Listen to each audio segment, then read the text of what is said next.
Welcome in, everybody, to another episode of ZB's Horsepower Talk. As always, I'm ZB Zach Brown, and joining with me, as always, is former 410 Sprint Car crew chief and mechanic, my dad, Jeff Brown.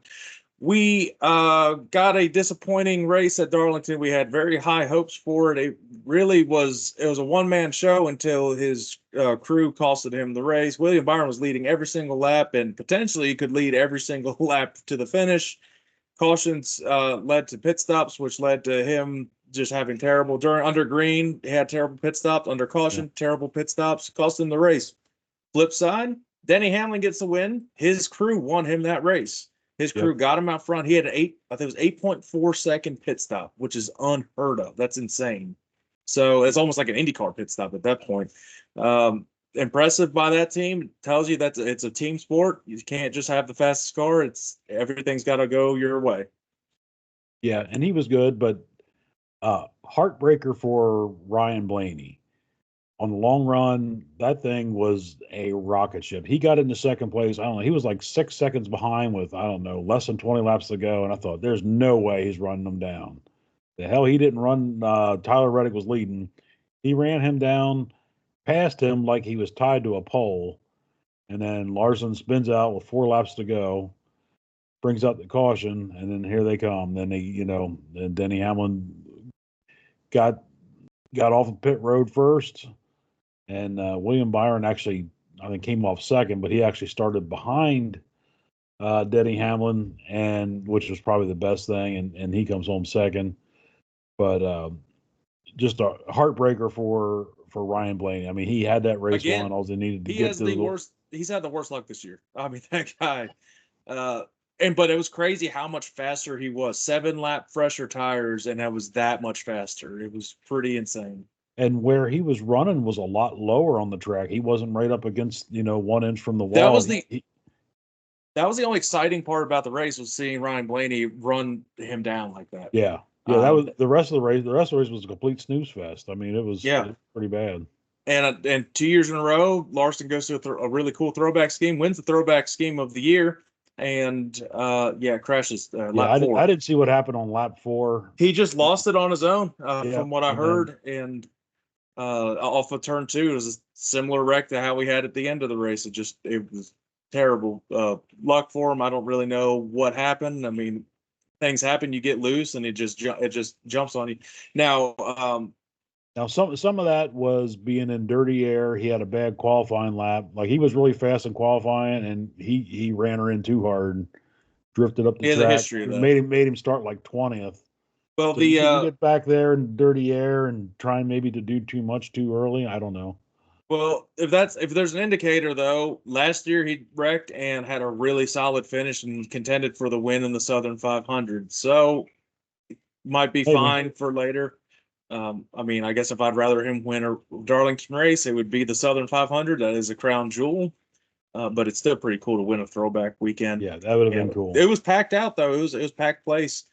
It was good weekend of racing, good weather. It was great weather the entire weekend, not too hot, and we thought it was just going to be a better show, and just really both races. I mean, Xfinity was a little bit better, but both races wasn't anything crazy. Xfinity was more exciting because Ross Chastain was running up front, and he was just balling it in and pissing people off, and that's just how that went, and definitely made Christopher Bell mad during that, and Chase Elliott mad, probably other drivers mad. Yeah, that seems to be his MO. Yeah, but a good solid race out of the Xfinity was. I mean, they crashed 12 times, 12 cautions or something. Yeah, something like that. That Martinsville is that many cautions. They're starting to turn to the Truck Series right now with all the wrecks, and now we got Bristol coming up. Yeah. So might be some paybacks coming up. But I believe Kyle Larson is running all 3 series at Bristol this week. Yeah, this is another chance to have it, and nobody's done a three-peat since Kyle Busch at Bristol. At Bristol, yep. So this is one of Kyle Larson's best tracks. We'll see how he does. He definitely wants to get that. He wants that triple crown, or whatever you want to call it. This weekend sweep 3 in a row in all 3 series, because I think Kyle Busch is the only one that's ever done it. Yeah. So and that would, and he's done it twice. apologize to Kyle Larson because we both picked him to win last Yeah, we're week. not. I'm not. Yeah, I'm telling you no, right now, I'm not picking him this week. he's like, I know I'm going to crash on lap 4. I'm going to crash on 4 to go just to really screw them up. Well, him crashing just made me decide pretty quickly. I was like, I'll just go see a movie. I was keeping up with the race. I'm like, I'm not really missing anything because I kept seeing Byron lead, and then I caught the end of it. That's really all you had to catch in that race. Well, this is probably the only time you've seen a mile and a half really fail in this package. Yeah, it's surprising with the way the tires wore out, and I think it's just I don't know if it just cautions didn't fall at different spots, and they And were it all was a just sort of 400-mile race, and usually the they 400 were mile all races pitting do at better. the same. Nobody like got out of pit sequence on each other. Now, I will till say the end. this. I will say this for the Southern 500. I bet you see a completely different race. It'll be a lot more aggressive. There'll be a Yeah. lot more passing. I bet there's a different tire that Goodyear brings to bring a little bit more uh, better racing. Really, I mean, it'll change it up. The stages are going to be a little longer, so it doesn't just sort of everybody was just running the And exact same strategy. So And I at think the end of the strategies day, will change. at the end of the day, it's the Southern 500. So you'll see. Just want everybody wants to really win that one. They want to win that one more than the throwback weekend. But let's get into this week. It is Bristol week, baby. And for all three series, our racing truck series are back. This is one track that the trucks traditionally run pretty well. They're actually pretty good races. They're exciting. Even when they went to dirt, trucks did all the way better than the other series on dirt. That was the trucks. Yeah, it's usually a pretty exciting race in the truck series. They'll have crashes, but you're going to have crashes all weekend. It's Bristol. Now, the Cup Series, it's hit or miss if they have cautions. Last year's spring race, that's, if I'm not mistaken, that's where the tires fell off like a cheese grater, and then they changed it for the night race, and it didn't fall off as much. But they had a lot better racing at Bristol last year than in years past. It's gotten better. This is probably the best half mile track that they have in this car, in my opinion. I mean, this is probably the best short track for this car. That's Probably because higher speed. Yeah, Higher so speeds and going into the corner, going 150, 160 miles an hour on a half mile is pretty crazy. And there's multiple grooves, progressive banking at Bristol now instead of just one groove. Well, these cars handle so good. Now you can actually make a different groove and not really lose out. You know, you at least get a run, get in beside them and try to drag race them off the corner. Where the old car, you weren't going to do it. The only way you were going to pass them is to move them out of the way. Now, I still may or may not be fan favorite way of racing there, but I still think the bottom groove, if you can hug the bottom, that's got to be the best. And yeah, I think that's going to be the best. I mean, the outside line, I think will be solid on restarts for a short run, but you're going to on a long run, you need to be on the bottom groove. That's where the rubber's going to be. That's where you can conserve your tires. This is kind of where I wish I didn't see the rules package for this weekend. I assume they don't have it with the different tires, the hard and soft tires. Yeah, I don't think so, just because it's the high speed track, but no. And I mean, they could start trying to do it at bigger tracks, I think. Yeah, I like the tire thing. They need to make the softer tires not last as long. Yeah. They need to be fast for, 20, 30 laps and then really start falling off where, but how they put them on and they run them the whole damn time and just don't really have much issue. Yeah, It's such a big lead with them. And yeah, the idea and the concept's cool. It just didn't execute the right way, and I'm sure they're probably doing some R&D to figure out how they can make it better. Well, like IndyCar, they have rules where you have to run X amount red tires, certain amount of regular tires. I don't think there's any rule in NASCAR. I think if you have enough, they don't give you as many of the soft sets, but you can run it. You can run them, whenever, or maybe if you only gave them one set to run, and then you just decide when you want to actually use. Yeah, do you run it early? Do you run it late? And it kind of takes away. It's like, are we testing it or not? Then you don't. They don't. Yeah, you don't get that. If choice. Everybody's on them, nobody's. It doesn't. Doesn't matter. Yeah, that doesn't make. And if everybody's on at the end, that just literally defeats the purpose of having these. Right. Bristol gave good races last year. Denny Hamlin's really good at Bristol. He's on a tear right now with the last two. Going for 3 in a row, like his teammate Joe Gibbs has dominated this year. They've won 5 of the 8 races. I mean, between. There's two drivers up there that have won. Chase Briscoe has been impressive though. Ty Gibbs gets his first top 10 finish of the year. Yeah. I had him in my lineup, I think, or maybe I didn't. But in the back of my mind, I'm like, Ty Gibbs might get a good finish here. Toyotas were doing all right. So there's some momentum with the Toyotas. They're running pretty well. They got some stuff figured out. The Hendrick camp, it seems like William Byron's really the only one that's got it clicking. We don't know what Larson could have brought to Darlington. We don't know if it was fast or not because it crashed right away. Yeah.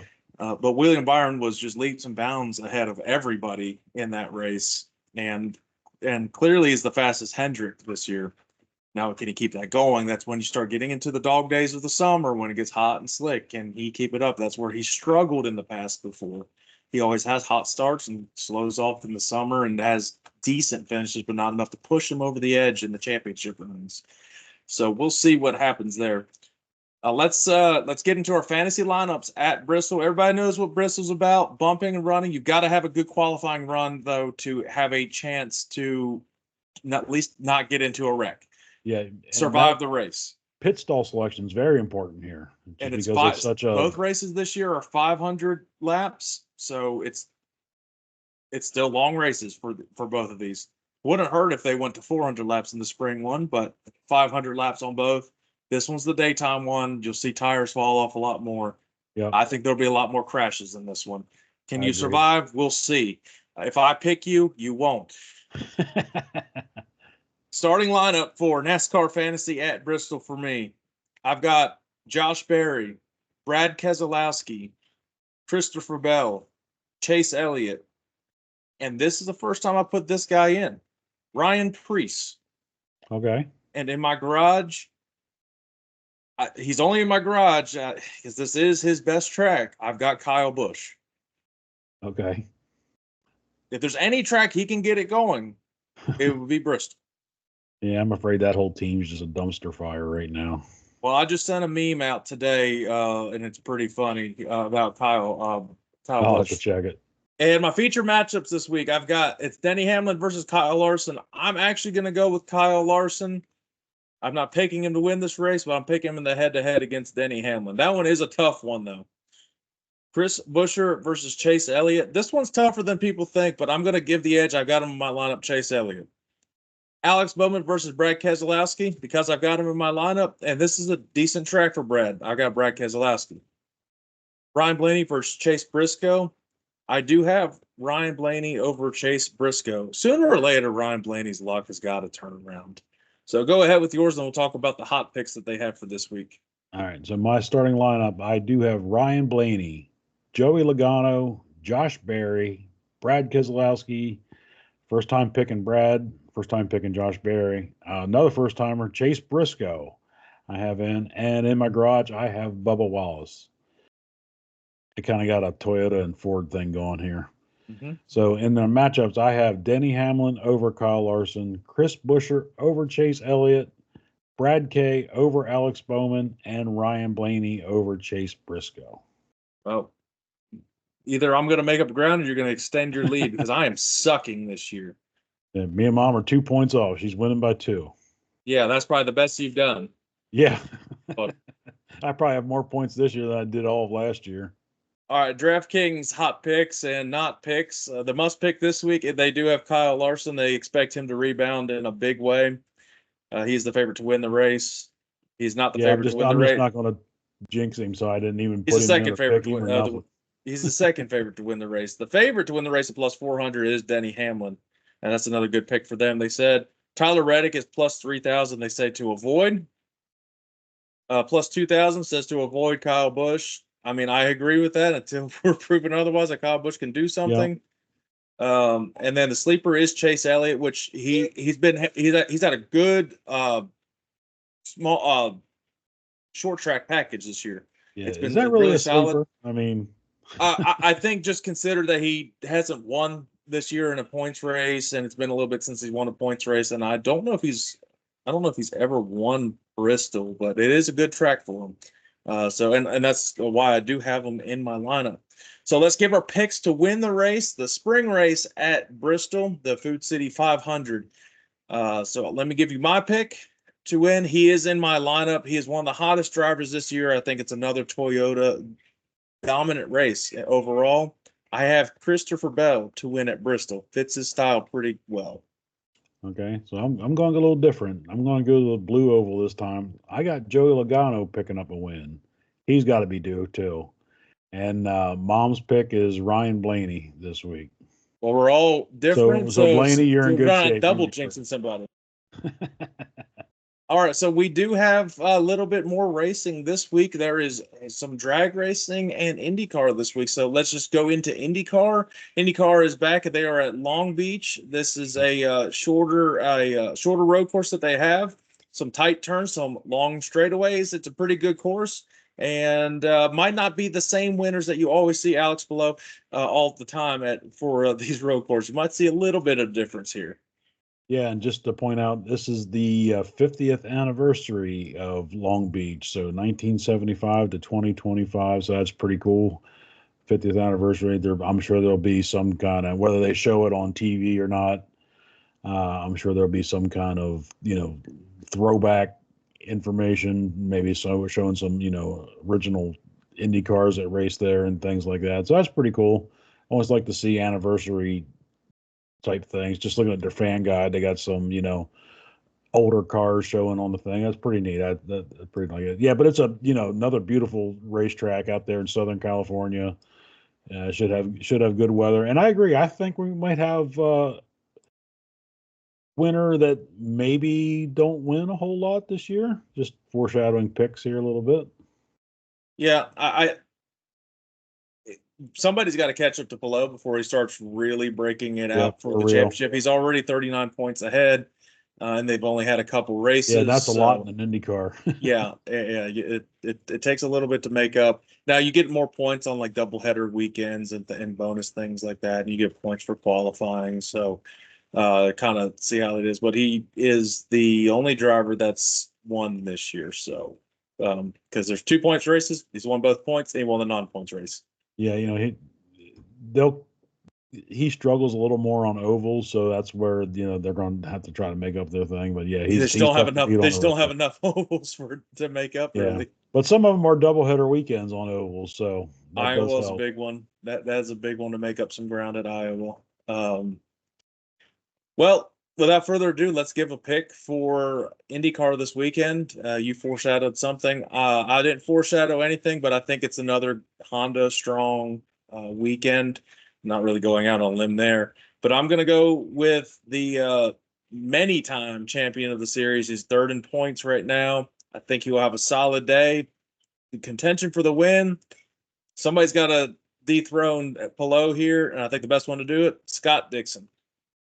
Okay, so I'm going to jump to Team Penske, but it may not be who you think. So I'm going to go. He don't win a whole lot anymore, but he's still always right there when it counts. I'm going to go with Will Power. Yeah, I mean, he won a few races at the end last year. Yeah, and he's got to get it going. Yep. Yeah, he's got it for sure. Well, and bouncing to another series, the first of the 4 wide nationals starts this week, and it's in Las Vegas. And then in 2 weeks, they are in Charlotte for the other 4 wide nationals. Las Vegas, completely different 4 wide nationals than Charlotte's going to bring you. But there's only 3 series here instead of 4 that come to Charlotte. So you just have the Top Fuel, Funny Car, Pro Stock. For NHRA, just kind of recapping a couple of weeks ago, Tony Stewart made it to the finals in Top Fuel. And it's not his first finals he's made, but he is getting this is second though. Yeah, but he's getting more consistent, getting faster each and every week. There was obviously a problem. I think it spun the tire or blew up. I didn't see he ran down the track consistent the whole day, and he gets to that last thing. So I don't know if they thought they needed to step it up or just misjudged it. But yeah, he blew the tires off at 60 feet. Yeah, and it's going to happen. He's going to get a win, and it's going to be huge when he gets a win. It'd be really big if he wins in Charlotte. Oh yeah. But Las Vegas, it's a really good drag racing track. They put on pretty good racing traditionally there, and with the 4 wide, it's got more recent pavement. It'll be fast.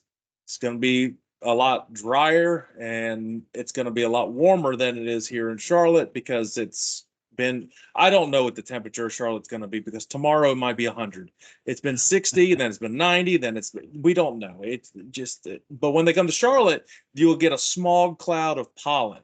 So that'd be the big difference than you see in Las Vegas. That's one thing to look out for. But four wide is always exciting. And if you've never experienced four wide, if you experience two wide, four wide is just incredible. Yeah, the one thing, there for the first few years of the four wide, they really had a lot of issues, how to stage. But I think they've run enough now. You don't see any staging issues on the tree where somebody thinks they're in, they're not in. I think they do a pretty good job of doing that. But yeah, it's always a fun race. There's one less round on everybody, so the first two rounds, two advance, and then the third round, which will be the final round with four of them. And then, of course, then you just got the one winner. So, the first two rounds, you only have to run second. So that makes things a little more interesting. You could have a slightly off reaction time or small little trouble, not actually win the race, but still advance. So that's kind of a neat twist on regular drag racing. Yeah, well, they had failure the first year when they were in Charlotte when they started it for the first time because they couldn't figure out the timing and yeah, all they had that. trouble with the tree and who knew who was staged, and because you're used to just seeing one card to your left or right. Now you may have three, so yeah, it definitely makes a big difference. So you got to stage just look at your bulb on your tree and not worry about everybody else. Yeah. Well, the Pro Stock, it's really become a two-man show. It's been Greg Anderson, Dallas Glenn. They've been clearly the fastest two. They're top two of the standings right now. They're neck and neck with each other. They've got over 100-point lead on the rest of the competition. Then in Funny Car, it's still kind of anybody's show. Jack Beckman just won the most recent race, so good for him. Big time win for him. And top fuel, you got Sean Langdon leading the standings by quite a lot right now, but you still got Doug Coletta and Tron Brown and everything. Top fuel, the standings, it's really anybody's championship to win. I mean, everybody's within 100 points when you're up to the top 6 in points. So Other than you can make that up quick. I mean, Pro Stock, it's parity. And it's still early. It's still early for everybody. Yeah. So it's not saying that people can't make up. I mean, you got drivers like Matt Hartford, who is really great racer in Pro Stock. He's 174 points out, but he can make up that ground quickly. He can go in and win this entire weekend. I mean, that's just a driver that can do that. But let's give her a pick for the 3 Series coming up in Las Vegas for the 4 wide. And it's hard to predict a 4 wide because it's way different setup, how you get everything. So let me give my picks for the 3 Series. So in Pro Stock, I've got to go with one of the hot guys right now, and the guy that can drive that understands 4 wide the best out of anybody. And they just show up consistently every single week. I've got to go with Greg Anderson to win the Pro Stock. Get him back-to-back win right here. A Funny Car, it's kind of hard to really pinpoint who I wanted in this one, but he had a solid week last week, made it to the semifinals. I've got Matt Hagan to win the 4 wide at Las Vegas. And in Top Fuel, I have it's tough. It's tough to pick this one. But I've got to go with a veteran, last year's champion. I've got Doug Coletta to win Top Fuel. All right, cool. So it'll be a little different. So I'm going to go with Dallas Glenn for Pro Stock, Austin Prock in Funny Car, and then I'm going to get his first win, Tony Stewart in Top Fuel. I think it does it for this week, guys. Now, I do want to leave you with this, with a best bet to get a top 10 at plus odds on everything. So I'm going to look at the odds for NASCAR for top 10s for DraftKings, and I've gotten wrong in every single week because I've jinxed them. I really thought that it would be a good race for Eric Jones, and he disappointed beyond belief. So for a top 10 finish, so to record a top 10 this week, it's plus 100 odds to easily double your money. I'm going with Brad Keselowski for a top 10 finish at Bristol. Okay, cool. All right, I think that does it for this week. So we'll see what happens in fantasy, see if I can make up ground or just keep continuously losing ground on everything. Make sure you share, like, subscribe, and yeah, we will be back out next week, see what we can do and everything else. Traditionally, I've been doing better with drag racing picks lately. Yeah. So I might do something with some drag racing picks this week. So look out on social media for that. So follow anywhere you on social medias too. See you guys next week. All right. Bye.